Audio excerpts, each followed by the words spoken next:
Bismillahirrahmanirrahim.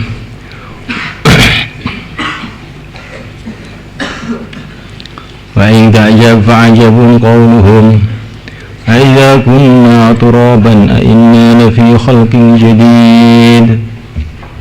Wa in ta'jab, jika kamu heran, fa'ajabun, maka yang mengherankan, qauluhum, adalah perkataan mereka, أَإِذَا كُنَّا, apabila kami turaban, sudah menjadi tanah, aina, apakah sesungguhnya kami lafi khalqin, sungguh di dalam ciptaan, syadidin, yang baru. Jadi kalau kamu merasa heran kepada perbuatan-perbuatan orang-orang kafir itu, maka adalah hal yang mengherankan perkataan orang kafir itu. Apakah bila kami sudah menjadi debu, mati menjadi debu, apakah kami sungguh akan menjadi ciptaan yang baru, hidup lagi?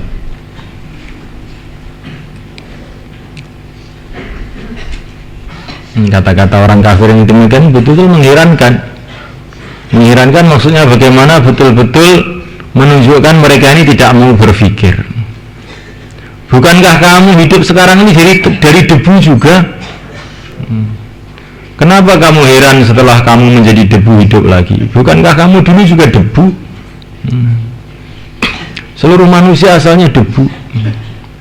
Seluruh manusia dari setetes air mani dari makanan, dari debu.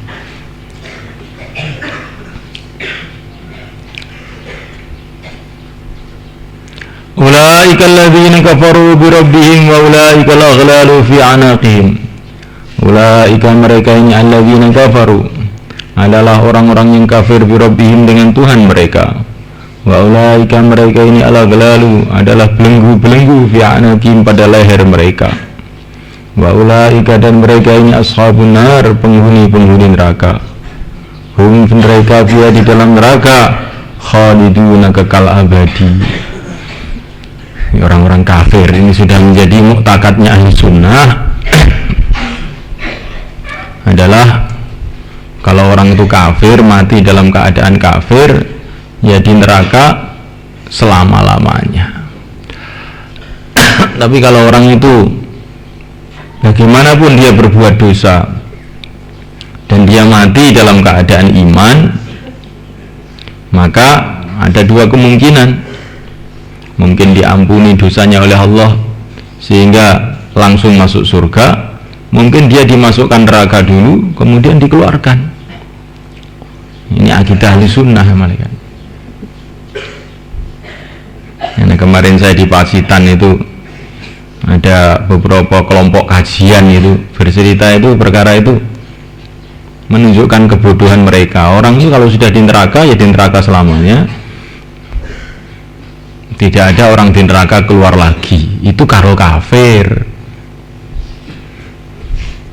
Kalau tidak kafir, ya akan ada masa keluarnya. Dan ini hadis-hadisnya mutawatir.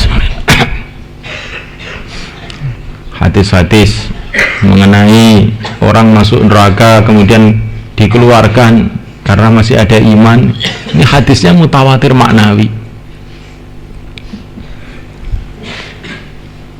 Dan hadis-hadis mengenai syafaat pun juga termasuk mutawatir juga.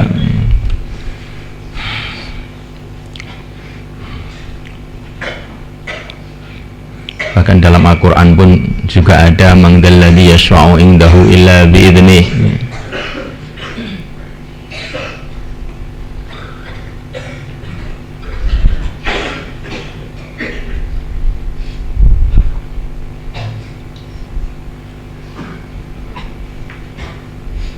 Syafaat itu maksudnya orang itu semestinya dihukum, tapi karena syafaat tidak jadi dihukum, ya.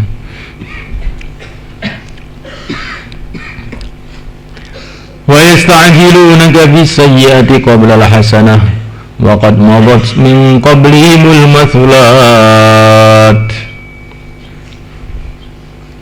Wa yasta'jilunaka, dan mereka minta menyegerakan kepada kamu bisayyiati dengan keburukan, yakni dengan siksa, qablal hasanati sebelum kebaikan, waqad halat sedangkan atau padahal sungguh telah berlalu, min qablihim dari sebelum mereka, al-mathulat siksa-siksa atau contoh-contoh, maksudnya siksa-siksa kepada umat-umat yang terdahulu.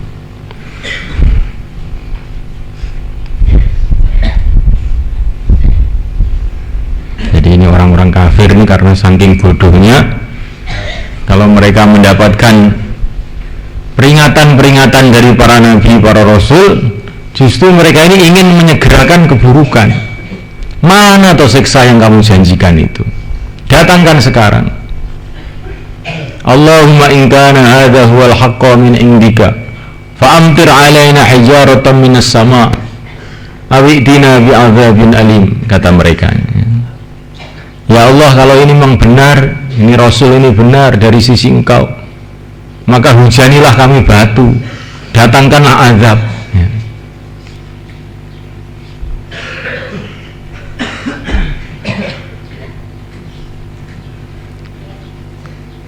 Bukan mereka ini berpikir yang benar. Ya Allah, bila memang ini Rasul ini benar, bukalah hatiku untuk bisa mengikuti Rasul ini. Kan mestinya gitu kalau orang itu pikirannya lurus. Tapi mereka ini tidak. Kalau mendapatkan peringatan malah mereka itu berdoa, kalau memang ini benar, datangkan azab. Seperti Abu Jahal ketika waktu perang Badar. Abu Jahal ini Masya Allah ini orangnya pede sekali ini.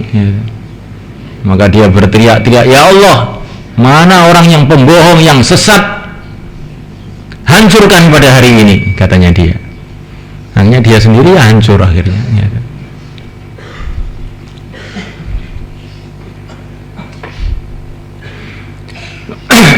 Jadi orang itu kalau ingin selamat itu jangan emosi menghadapi kebenaran, itu jangan emosi. Mestinya orang itu, ya Allah, kalau memang ini benar, tolonglah aku untuk bisa mengikutinya. Kalau memang ini batil, tolonglah aku untuk bisa menjauhinya. Ini kalau orang pikirannya lurus. Tapi dasar itu orang tidak dapat hidayah, justru mereka doanya itu seperti itu. Wa inna rabbaka, dan sesungguhnya Tuhanmu ladzu maghfiratin, sungguh punya ampunan linnasi bagi manusia, ala dzulmihim, atas kezaliman mereka. Wa inna rabbaka, dan sesungguhnya Tuhan engkau lasyadidul iqab, sungguh sangat keras siksanya. Wa yaqulu, dan berkata alladzina, orang-orang kafaru yang mereka kafir, laula unzila, mengapa tidak diturunkan alaihi kepadanya ayatun, satu tanda mukjizat, mirabbihi, dari Tuhannya. Innama anta, hanyalah engkau ini munzirun, orang yang memberikan peringatan, walikulli qaumin, dan bagi setiap kaum hadin ada orang yang memberikan petunjuk. Jadi orang-orang kafir mengatakan, kenapa tidak datang mukjizat? Maksudnya mukjizat sebagaimana yang mereka usulkan, karena setiap nabi itu sudah banyak sekali punya mukjizat. Tapi namanya orang itu kalau ingin menentang itu ya banyak alasan, macam-macam alasannya. Para nabi semua, bahkan sebelum diangkat jadi nabi, mereka ini sudah punya irhas,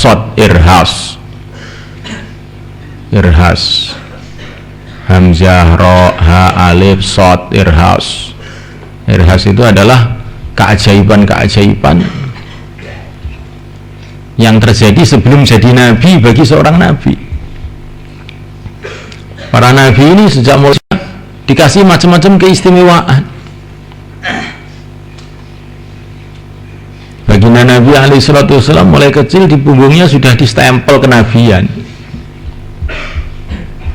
Tetapi kalau orang ini tidak dapat hidayat, ya ada aja itu. Mali hadar rasul ya'kulu ta'am wa yamshi fil aswaq. Rasul kok makan, katanya mereka. Rasul kok ke pasar. Kenapa tidak dikasih makan dari langit? Macam-macam lah.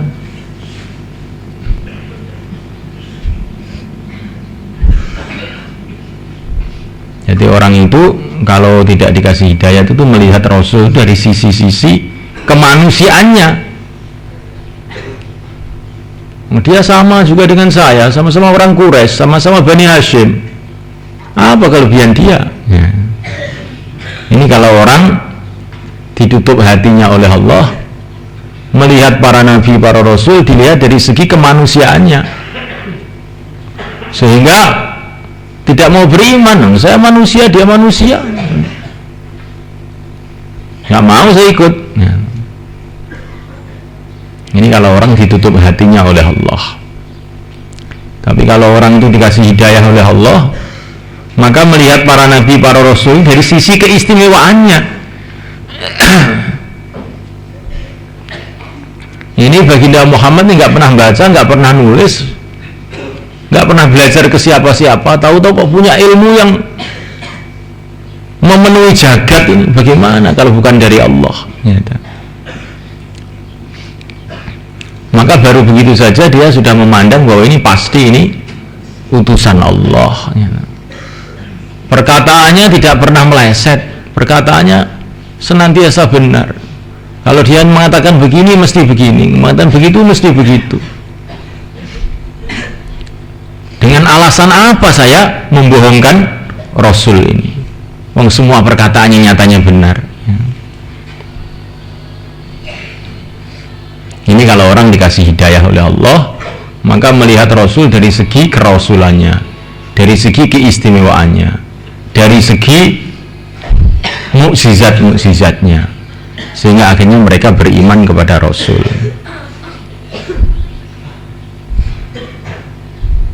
Tetapi kalau orang ditutup hatinya oleh Allah, melihat Rasul dilihat dari segi kemanusiaannya, lah pada sama-sama makan aja kok. Dia ini kan keponakan saya tuh, kata Abu Lahab. Kan saya pamannya, kan lebih tinggi saya. Ya. Nah ini orang-orang yang tidak dapat hidayah. Orang melihat Quran pun begitu. Kalau orang itu dikasih hidayah, maka melihat Quran ini dilihat dari segi keistimewaannya. Ini kitab sudah 1400 tahun tidak berubah walaupun satu harokat. Ini tidak pernah terjadi untuk kitab mana saja. Ini berarti kitab ini dijaga oleh Allah. Itu saja sudah membuat dia tambah yakin kepada Quran. Tapi kalau orang tidak dikasih hidayah oleh Allah, ya, Quran ini kan apa ya, bahasa Arab ya. Sama aja dengan kitab-kitab yang lain. Ini orang yang hatinya ditutup oleh Allah.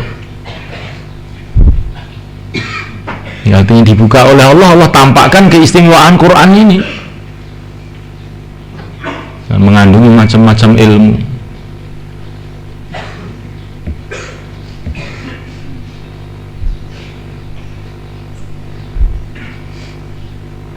Apa ya kawan?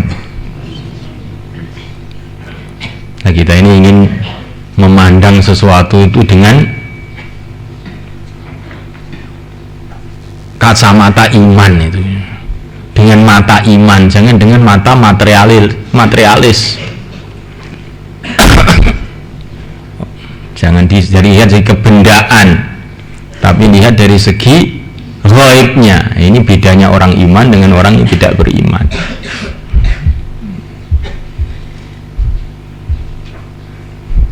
Kita melihat masjid ini bangunan biasa, itu kalau kita melihat materi. Tapi kalau kita lihat secara gaib, ini Baitullah, ini perkara yang dihargai oleh Allah, sehingga baru masuk masjid sudah pakai adab-adab. Ini kalau orang beriman.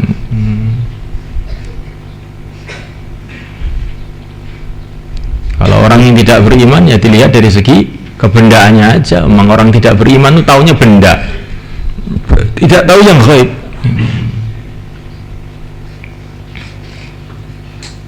sholat. Kalau kita lihat dari segi zahirnya ya cuman gerakan-gerakan sederhana. Tapi kalau kita lihat dari pandangan iman, nah ini perkara besar. Ini gerakan-gerakan yang diajarkan oleh Nabi dari Allah. Ini mengandungi satu rahasia besar.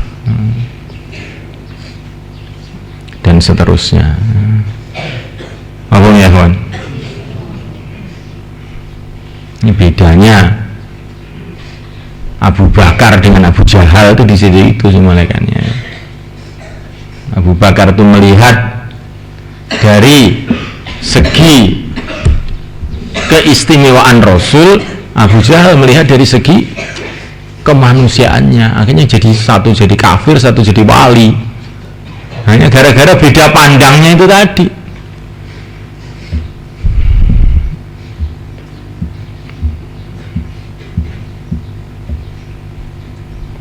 Maka kita ini belajar memandang apa-apa itu dengan cara benar ya.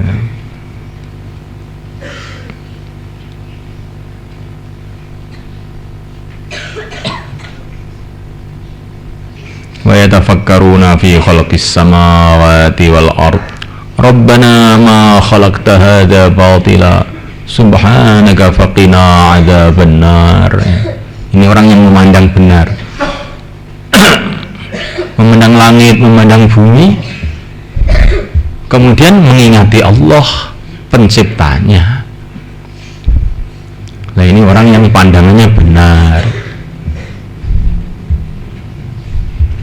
Tapi kalau pandangannya orang-orang kafir, memandang langit, memandang bumi, terus ingat apa?